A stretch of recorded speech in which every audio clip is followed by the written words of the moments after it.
నమస్తే. ఆంధ్రప్రభ భక్తికి స్వాగతం. నేను మహాలక్ష్మి. ఈ రోజు మనతో పాటు ప్రముఖ ఆధ్యాత్మికవేత్త దీపక్ శాస్త్రి గారు ఉన్నారు. వారితో మనకు ఉన్న ధర్మ సందేహాలను అడిగి తెలుసుకుందాం. గురుగారు నమస్కారం అండి. నమస్కారం అమ్మ. ఆంధ్రప్రభ ప్రేక్షకులందరికీ కూడా నమస్కారాలు.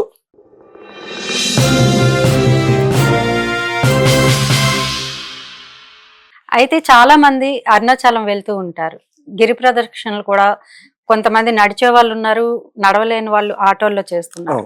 ఇలా ఎవరికి తోచిన విధంగా వాళ్ళు చేస్తున్నారు. అసలు గిరి ప్రదక్షిణ చేయడం వల్ల వచ్చే పుణ్యం ఏంటి? ఈ గిరి ప్రదక్షిణని ఎలాంటి నియమాలతో చేయాలంటారు? ఈ యొక్క అరుణాచల క్షేత్రం అనేది ఈ మధ్య కాలంలో మన చాగంటి కోటేశ్వర గారు వచ్చాకనే ఆయన పుణ్యమానే అరుణాచలానికి చాలా ప్రత్యేకత వచ్చింది. అంటే ఎప్పటి నుంచో అరుణాచల క్షేత్రానికి చాలా శక్తివంతమైన క్షేత్రం అనమాట. దాన్ని గిరి ప్రదక్షిణ అంటారు. అంటే అరుణాచలం క్షేత్రంలో గిరి అని కొండ ఉంటుంది.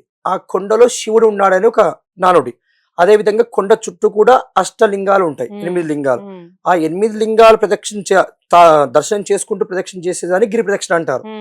ఉదాహరణకు మనం ప్రదక్షిణ అంటే ఏం చేస్తాము? వెళ్ళామా, గుడి కొండ చుట్టూ ప్రదక్షిణ చేసామా, వచ్చామా, స్వామిని దర్శనం చేసుకున్నామా అంటాం. కానీ శాస్త్రవచనం అంటే ఏంటిది అంటే, ప్రదక్షిణ అంటే ప్రదక్షిణతో పాటు ఆ దేవాలయం కూడా సందర్శించుకోవాలి. ప్రతి ఒక్క దేవాలయాన్ని. ఏ విధంగా అంటే, పరమేశ్వరుడు ఉంటాడు మనకు, శివాలయంలో పరమేశ్వరుడు ఉంటాడు. మనం గుడికి వెళ్ళాం, ప్రదక్షిణ చేసుకొని స్వామిని మొక్కాం. ప్రదక్షిణ చేయకుండా స్వామిని డైరెక్ట్ వెళ్ళి మనం నమస్కారం చేసుకున్నాం అనుకోండి, స్వామి మన దిక్కు చూడడం కాదు కదా, ఇలా మొక్కని తిప్పేస్తాడంట. అంటే ఈ విష్ణుమూర్తికి వచ్చేసి భక్తులు ఉంటారు, శివుడికి వచ్చేసి నాయనార్లు అని ఉంటారు. ఆ విధంగా ప్రతి ఒక్క దేవుడికి కొంతమంది భక్తులు ఉంటారు అనమాట. ఆ దేవాలయంకి వచ్చినప్పుడు ఆ భక్తులను సందర్శించుకుంటూ వాళ్ళ దేవాలయంలో, అంటే శ్రీశైలం వెళ్ళామనుకోండి, రత్నగణపతి అని ఉంటుంది, భయలు వీరభద్రుడు అని ఉంటాడు. అందరిని దర్శనం చేసుకుంటూ వస్తేనే అప్పుడు ముఖ్యమైన దేవాలయంకి వెళ్తే స్వామి ఫలితం ఇస్తుంది. మనం అరుణాచలం వెళ్తారు అందరూ కూడా. వెళ్ళామా, లేచామా, ఆ యొక్క స్వామి ముఖద్వారం దగ్గర కర్పూరం వెలిగిస్తారు. అక్కడ మొదలు పెడితే ఇంద్రలింగం ముందుగా వస్తుంది. ఆ ఇంద్రలింగం నుంచి చుట్టూ తిరిగి వచ్చేసి ఈశాన్య లింగం దగ్గర ఆగిపోతుంది. ఈశాన్య లింగం దగ్గర వచ్చేసి అందరూ ఏం చేస్తారు, అక్కడ నుంచి ఆటో ఎక్కేసి ఎవరి రూమ్ లోకి వాళ్ళు వెళ్ళిపోతారు. కానీ గిరి ప్రదక్షిణ అంటే ఏ బిందువు దగ్గర అయితే మనం మొదలు పెట్టామో తిరిగి మళ్ళీ ఆ బిందువు దగ్గరికి వచ్చినప్పుడు మాత్రమే గిరి ప్రదక్షిణ పూర్తవుతుంది. అంటే అరుణాచలంలో ముఖద్వారం దగ్గర మనం వెలిగిస్తాం కర్పూరము, మళ్ళీ తిరిగి ముఖద్వారం దగ్గరికి వచ్చి కర్పూరం వెలిగించి సమాప్తం చెప్తేనే గిరి ప్రదక్షిణ సమాప్తం అవుతుంది. అదే విధంగా గిరి ప్రదక్షిణలో కూడా ఖచ్చితంగా మనం వెళ్ళేటప్పుడు ఉండే అష్టలింగాలు ఉన్నాయి కదా, ప్రతి లింగాన్ని కూడా దర్శనం చేసుకొని వెళ్తేనే గిరి ప్రదక్షిణ కూడా సంపూర్ణమవుతుంది. ఆ విధంగా అదే విధంగా దీనికి ఒక చిన్న కథ వచ్చేసి, గిరి ప్రదక్షిణ మనం ఎందుకు దర్శనం చేసుకోవాలి అంటే, మనందరికి తెలిసిన విషయమే. కుమారస్వామికి, విఘ్నేశ్వరుడికి, శివపార్వతులు విఘ్నాధిపతి కోసం ఒక పరీక్ష పెట్టడం జరిగింది. ఆ పరీక్ష పెట్టినప్పుడు ఏం చేశాడు కుమారస్వామి? నెమలి వాహనుడు కదా. స్వామి ఏం చేసిండు? చక్కగా లేచిండు, ప్రదక్షిణ చేసాము. పరమేశ్వరుడు ఏం చెప్పిండు? ఎవరైతే ముల్లోకాలను ముందుగా ప్రదక్షిణ చేసి వస్తారో వాళ్ళకి విఘ్నాధిపతి పోస్ట్ ఇస్తామని స్వామి చెప్పిండు. ఎవరు? పరమేశ్వరుడు చెప్పిండు. నెమలి వాహనుడైన కుమారస్వామి ఏం చేశాడు? వెంబడి లేచాడు, బయలుదేరాడు. ఈ యొక్క గణపతి ఏంది, ఇంత బొజ్జ పెట్టుకొని అంత చిన్న ఇలక వాహనం పెట్టుకొని తిరగడం కష్టం అని చెప్పేసి స్వామి ఏం చేసిండు? తల్లిదండ్రులకే ప్రదక్షిణ చేసిండు. ఇందులో ఒక చమత్కార విషయం ఏంటిదంటే, పరమేశ్వరుడు ఏం చెప్పాడు? ముల్లోకాలు ఎవరైతే ప్రదక్షిణ చేసుకొని వచ్చారో వాళ్ళకి విఘ్నాధిపతి ఇస్తామన్నాడు. అన్నప్పుడు కుమారస్వామి ఏం చేయాలి? తల్లిదండ్రుల చుట్టూ కుమారస్వామి ఏం చేయాలి? ముల్లోకాలు ప్రదక్షిణ చేసుకొని రావాలంతే. కానీ స్వామి ఏం చేసిండు? ప్రతి దేవాలయంలోకి వెళ్ళిండు, బయటికి వచ్చిండు. ప్రదక్షిణతో పాటు ప్రతి దేవాలయాన్ని సందర్శించుకొని బయటికి వచ్చిండు. లోపలికి వెళ్లే సమయంలోనే గణపతి ఏం చేసిండు? బయటికి వస్తున్నాడు. మనకు తెలిసిన విషయమే అందరికి. అంటే నేను రేపటికి వెళ్లే లోపటే మా అన్నయ్య ఎప్పుడు వెళ్తున్నాడు, ఎప్పుడు వస్తున్నాడు, కుమారస్వామికి అర్థం కాలేదు. ఇక పరమేశ్వరుడు ఏం చెప్పిండు? ఓన్లీ ప్రదక్షిణ చేసుకొని రా నాయన అంటే, కుమారస్వామి ఏం చేసిండు? ప్రతి దేవాలయం ప్రదక్షిణతో పాటు సందర్శన కూడా. అంటే ప్రదక్షిణ అంటే గుడి చుట్టూ ప్రదక్షిణ చేస్తే ఫలితం కాదు, ప్రదక్షిణతో పాటు లోపల దేవుడి యొక్క దర్శనం చేసుకుంటేనే ఫలితం అనేది వస్తుంది అనమాట. అయితే ఇక్కడ ఇంకొకటి, ఈ గిరి ప్రదక్షిణలో మోక్ష మార్గం అనేది కూడా చాలా మంది విశేషంగా దాంట్లో వస్తే మనకు మోక్షం వస్తుంది అంటారు. అవును, అది కూడా ఎంత విశిష్టమా ఏంటి? ఈ అరుణాచలంలో మీకు చెప్పారు మోక్ష మార్గం అనేది. సరే, మనస్సు, నీ యొక్క మనసు అనేది స్వచ్ఛంగా ఉంది అంటే మోక్ష మార్గంలో నుంచి అలవోకగా వచ్చేస్తాం. నీ మనస్సును బట్టి, అంటే కొందరు తప్పుగా అర్థం చేసుకోవచ్చు, అంటే నా మనసు స్వచ్ఛంగానే ఉంటుంది ఆ గురువారు అంటే, మన మనసు మనకు తెలియాలన్నమాట. ఏ విధంగా గిరి ప్రదక్షిణ చేస్తున్నాం మనం మొదలు పెట్టాం, ముఖద్వారం దగ్గర మొదలు పెట్టాం, గుండె మీద చేసుకొని చెప్పాడు అందరూ కూడా. ఎంత ఉంటుంది అరుణాచలం మొత్తం 16 కిలోమీటర్లు ఉంటుంది.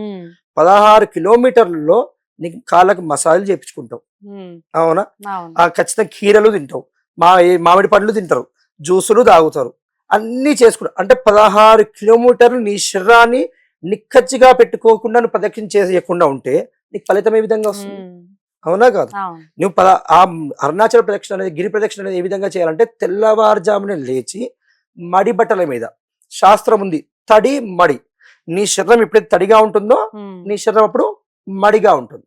అంటే నువ్వు మొదలు పెట్టావంటే మొత్తం పూర్తి చేసుకొని అక్కడికి వచ్చే వరకు కూడా ఏది ముట్టుకోకుండా ఏది చేయకుండా వస్తే, అరుణాచలం వెళ్ళినాం స్టేటస్ పెడతారు వాట్సాప్ లో, మేము అరుణాచలం వచ్చేసినామని అందరికి చూపిస్తా. అది కాదు, నువ్వు దేవుడి దగ్గరికి వచ్చినావు అప్పుడు ఏం చేయాలి? నీవు అంటే రోజు నీ చేతిలో ఫోన్ ఉంటుంది, రోజు ఫోన్ మాడుతావు, రోజు వీడియోలు చూస్తావు. ఆ స్వామి దగ్గరకు వచ్చినప్పుడు ఏం చేయాలి? అందరు ఏం చేస్తున్నావు తప్ప అంటే, ఇప్పుడు ఉదాహరణకు మనం ఉన్నాం, ఒక ఎంపీ దగ్గరకో ఎమ్మెల్యే దగ్గరకో సర్పంచో ఒక పెద్ద వ్యక్తి దగ్గరికి మనం వెళ్ళాం, మనం మాట్లాడుతూ ఉన్నాం ఆ వ్యక్తితోటి, మనకు కొన్ని విషయాలు అవసరం ఉన్నాయి అంటే నాకు ఇంటిలోనో సంథింగ్ ఏదో మనకు ఉంటాయి, ప్రతి ఒక్క మనిషి ఒక కోరిక ఉంటుంది. ఆ పెద్ద వ్యక్తితో మాట్లాడేటప్పుడు మనకు ఫోన్ వస్తే మనం ఏం చేస్తాం? ఆఫ్ చేస్తామా? అదే విధంగా గిరి ప్రదక్షిణకి వెళ్ళాం, దేవుడి దగ్గరికి వెళ్ళాము, దేవుడిని చూస్తున్నాం, ఆ దేవుడు గిరి ప్రదక్షిణ చేసుకుంటూ ఫోన్ తీసుకొని ఫోన్ మాట్లాడుతూ ప్రదక్షిణ చేస్తాం, అవునా కదా? వీడియోస్ తీస్తాము, అవల్ల చేసే ఫలితం ఏ విధంగా వస్తుంది? మనం వ్యక్తి దగ్గర ఉన్నప్పుడు మనం ఏ విధంగా ఉంటామో అదే విధంగా దేవుడి దగ్గర కూడా అదే విధంగా ఉంటే మనకు ఆటోమేటిక్గా ఫలితం వచ్చేస్తుంది. మోక్ష మార్గం అనేది అందులో నుంచి వెళ్తేనే మోక్షం వస్తుందని కాదు, అందులో నుంచి అది వెళ్తే మోక్షం వస్తుందని నమ్మితే ఆటోమేటిక్గా వెళ్ళిపోతాం అనమాట. దాని కూడా చాలా ఉన్నాయి, చెప్పమంటే కథలు కూడా ఉన్నాయి. ఉదాహరణకు మనము ఒక చిన్న అబ్బాయిని తీసుకుందాం, మీ బాబు ఉన్నాడు, ఎవరో అబ్బాయి ఉన్నాడు, మంచి గ్రాస్పింగ్ పవర్ ఉంది, చదువులో దిట్ట అబ్బాయి, ఏది చదివినా ఫస్ట్ క్లాస్, అంటే ఎగ్జామ్ లో కాదు ఇంట్లో ఏమడిగినా చెబుతున్నాడు అబ్బాయి, కానీ ఎగ్జామ్కి వెళ్ళి రాస్తే మాత్రం ఫెయిల్ అయిపోతుంది. వచ్చారు నాలాంటి వాళ్ళ దగ్గరకు, గురువారి దగ్గరకు వెళ్ళారు, వెళ్ళి గురువారు ఇట్లా మా అబ్బాయి చదువుకుంటున్నాడు, ఎగ్జామ్కి వెళ్తే మాత్రం ఫెయిల్ అయిపోతుంది. మేము జాతకాలు చూసి అవి చూసి, అమ్మ మీ బాబును ఇట్లా వినాయకుడికి రోజు 2 అగరబత్తులు వెలిగించి మొక్కేసి వెళ్ళమనమ్మా అని చెప్పినాం. బాబు వచ్చిండు, తిప్పిండు, మొక్కిండు, పోతున్నాడు, తిప్పిండు, మొక్కిండు, 30 రోజులు అయిపోయింది. మళ్ళీ పరీక్ష వచ్చింది, మళ్ళీ వెళ్ళిండు, మళ్ళా ఫెయిల్ అయ్యి మీరు మళ్ళీ దగ్గర తీసుకొచ్చారు. నేను మళ్ళీ చెప్పి అమ్మ సరస్వతి దేవిని మొక్కిపి అమ్మ జర బాబుకి మంచిగా చదువుల తల్లి కదా అని చెప్పి చెప్పాను. మళ్ళీ అమ్మవారి దగ్గరికి వెళ్ళిండు, అబ్బాయి ఏం చేసిండు, మళ్ళీ అగరబత్తులు తిప్పిండు, అమ్మవారు మొక్కిండు, మళ్ళీ ఇంటికి వచ్చిండు, రోజు 30 రోజులు చేసిండు, మళ్ళీ పరీక్షలు వచ్చినాయి, మళ్ళీ ఫెయిల్ అయ్యి. ఈ అయ్యగారులను నమ్మొద్దమ్మా అని చెప్పేసి మీ బాబాయ్ వచ్చి మీతో మాట్లాడాడు, కానీ మళ్ళీ ఒకసారి 3వసారి నమ్ముదామని మీరు నా దగ్గర తీసుకొచ్చారు. నేనేం చెప్పిన, అందరికన్నా ఆది దేవుడు ఎవరు? ఆ పరమేశ్వరుడు. ఆయన దగ్గరికి వెళ్ళండి, ఆయన మొక్కండి అమ్మ, లింగం తెచ్చుకొని పూజ చేసుకోండి అని చెప్పాను. అప్పుడే ఆ బాబా ఏం చేశాడు, లింగం తీసుకొచ్చుకున్నాడు, అగరబత్తులు వెలిగించి స్వామికి ఈ విధంగా తిప్పుతున్నాడు. ఆ సమయంలో అగరబత్తుల పొగ ఏ విధంగా ఉంటది, ఎటు వస్తే అటు వెళ్ళిపోతుంది. ఆ పొగ కాస్త కొద్దిగా అమ్మవారి దిక్కు, కొద్దిగా గణపతి దిక్కు వెళ్ళింది అగరబత్తుల పొగ. అబ్బాయి ఏం చేసిండు, 60 రోజులు మీకు పూజ చేశాను, ఒక్కరోజు కూడా నాకేం ఫలితం ఇయ్యలేదు, ఇప్పుడు శివుడికి అగరబత్తులు తిప్పుతుంటే మీరు ఎందుకు గాలి పీల్చుకుంటారు అని చెప్పేసి కాటన్ అంటారు కదా, ఏ దూది వాళ్ళ ముక్కులో పెట్టి, ఎవరికి? విఘ్నేశ్వరుడికి, పార్వతీదేవికి. ఎవరు పెట్టారు? మీ అబ్బాయి పెట్టాడు. అప్పుడు పార్వతీదేవి విఘ్నేశ్వరుడు ప్రత్యక్షమై ఏం నాయన నీకేం కావాలి కోరిక చెప్పు, తీర్చేస్తాం మేమంటే, 60 రోజులు మీకు పూజ చేస్తే మీరు ప్రత్యక్షం కాలేదు, ఈ రోజు నేను శివుడికి పూజ చేస్తే మీరు ఎట్లా ప్రత్యక్షం అంటే శివుడు చాలా గొప్పవాడు అని చెప్పేసి ఆ బాబు ఆనందపడుతున్నాడు.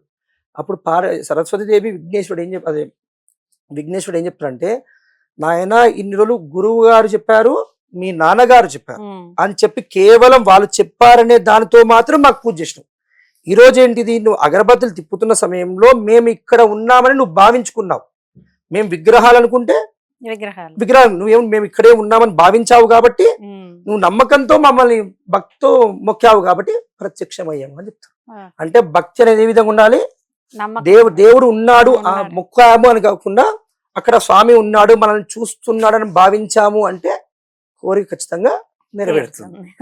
గిరి ప్రదక్షిణ చేయడం వల్ల వచ్చే ఫలితం, గిరి ప్రదక్షిణ చేస్తే శాస్త్ర వచనం వచ్చేసి ముఖ్యంగా ఒక్కసారి గిరి ప్రదక్షిణ చేశాము అంటే పరమేశ్వరుడు గౌతమ మహర్షితో అన్నాడంట, ఒక్కసారి గిరి ప్రదక్షిణ చేస్తే మనిషి 100 సార్లు అశ్వమేధ యాగాలు చేస్తే వచ్చే ఫలితము ఒక గిరి ప్రదక్షిణకు వస్తుందని చెప్పాడంట.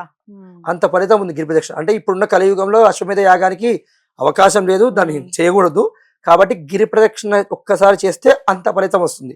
కానీ ఏ విధంగా చేయాలని నేను మీకు చెప్పాను కదా, చెప్పారు. ఏ విధంగా నిష్ఠతో, అంటే అక్కడ మేము మామిడికాయలు తింటాము, జ్యూసులు తాగుతాము, ఫోటోలు దిగుతామని చేస్తే వచ్చే ఫలితం కాదు. గిరి ప్రదక్షిణ అంటే మనం మొదలు పెట్టినప్పటి నుంచి చివరిగా పూర్తయ్యేంత వరకు నిష్ఠతో, అంటే పరమేశ్వరుడు నేను చూస్తున్నాడు. ఎగ్జామ్ హాల్లో ఇన్విజిలేటర్ ఏ విధంగా చూస్తాడు, ఇన్విజిలేటర్ మనం చూస్తున్నాం ఎంత ఏ విధంగా రాస్తాం, ఆ విధంగా మన దిక్కు పరమేశ్వరుడు చూస్తున్నాం. భయంతో ప్రదక్షిణ, భక్తితో చెయ్యి. ఖచ్చితంగా ఒక్కసారి గిరి ప్రదక్షిణ చేస్తే ఎన్నిసార్లు 100 సార్లు అశ్వమేధ యాగం చేసే ఫలితం వస్తుంది. ఇది నేను చెప్పిన విషయం కాదు, చాలా మంది వక్తలు చెప్పారు. ముఖ్యంగా మన అందరికైనా గొప్పవారు చాగంటి కోటేశ్వరరావు గారు కూడా ఈ విషయాన్ని తెలియజేయడం జరిగింది కూడా. చాలా బాగా చెప్పారు గురుగారు. నమస్కారం.